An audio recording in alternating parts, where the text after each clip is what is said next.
Obbo Lammaa Magarsaa Riippaabilikii Demokiraatawaa Federaala Itiyoophiyaatti ministirii ittisaa falaasama ida'amuu fi walitti baquu paartiilee irratti akka waliin galle har'a raadiyoo sagalee Ameerikaaf ibsanii jiru.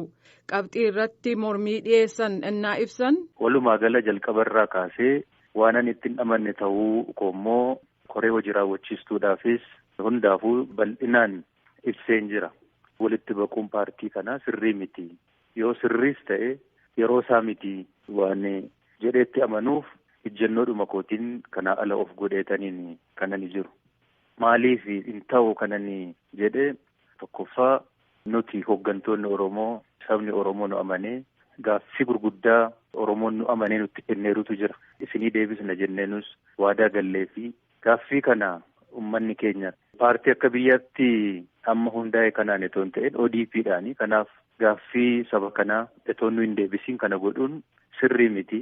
Waadaa nyaachuu ta'a. Kanaafiyyuu akka lakkaa'ee nutti kennetti nu deebisuutu nurra jiraataa kan jedhu. Dhaggeeffattoota keenya guutummaa gaaffiif deebii kanaa paartii isaaniirraa deebii akka argannetti fudhannee ka dhiyaannu ta'uu beeksifna.